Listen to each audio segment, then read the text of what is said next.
ایران کا اسرائیل پر اب تک کا سب سے بڑا حملہ۔ اسرائیلی وزیر دفاع کا کہنا ہے کہ آیت اللہ خامنائی کو مزید زندہ رہنے کی اجازت نہیں دی جا سکتی۔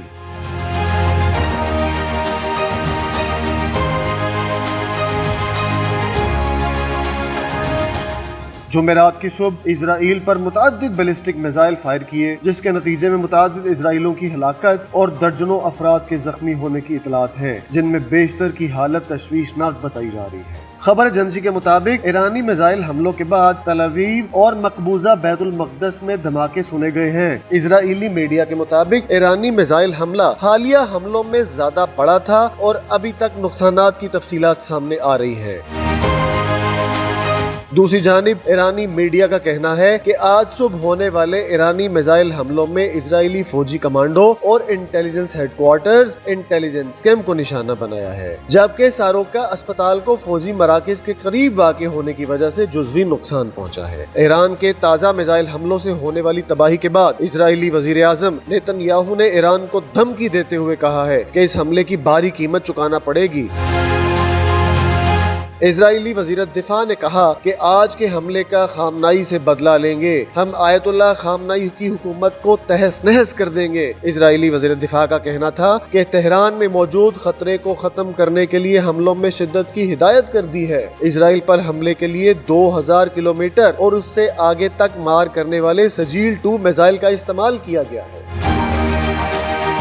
عسکری نامہ نگاروں کے مطابق ایک اسرائیلی سیکیورٹی ذرائع کے حوالے سے بتایا گیا ہے کہ جس ایرانی سجیل میزائل نے اسرائیلی علاقے کو نشانہ بنایا وہ اپنے وزن اور پے لوڈ یعنی اس میں موجود دھماکہ خیز مواد کی مقدار کے لحاظ سے غیر معمولی نوعیت کا تھا اور یہ معمول سے بڑا میزائل تھا۔ 2 مرحلوں پر مشتمل سجیل 2 میزائل ایک ٹھوس انجن سے چلنے والا میزائل ہے، اس لیے اس میں ایندھن بھرنے کے لیے بہت وقت درکار ہوتا ہے، جس کا مطلب ہے کہ سجیل 2 میزائل کو لانچ کرنے کے لیے تیاری کا وقت کم ہو جاتا ہے۔ یہ میزائل جو ٹھوس ایندھن کے انجن پر مبنی ہے دوسرے ایرانی میزائلوں کے مقابلے میں لانچ کرنے میں زیادہ درست اور تیز سمجھا جاتا ہے اور اس میں 500 سے 650 کلو گرام وزنی وار ہیڈز لے جانے کی صلاحیت ہے۔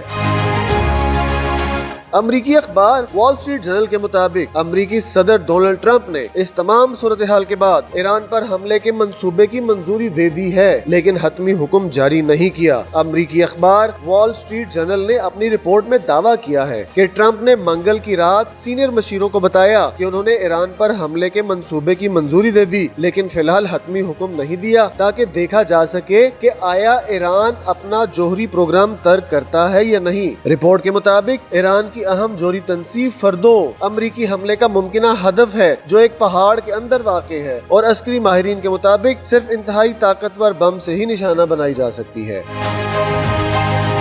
دوسری طرف ایران کے نائب وزیر خارجہ مجید تخت روانجی کا کہنا ہے کہ ہم جوہری ہتھیاروں پر یقین نہیں رکھتے۔ امریکی ٹی وی کو انٹرویو دیتے ہوئے ایرانی نائب وزیر خارجہ نے کہا کہ اگر امریکہ اسرائیل کے ساتھ جنگ میں شامل ہوتا ہے تو ہمارے پاس بھی جواب دینے کے سوا کوئی راستہ نہیں ہوگا، جہاں بھی ہمیں ضروری ہدف نظر آئے گا ہم کارروائی کریں گے۔ دوسری طرف چین نے بھی اسرائیل کو کشیدگی کم کرنے کا مشورہ دیا ہے۔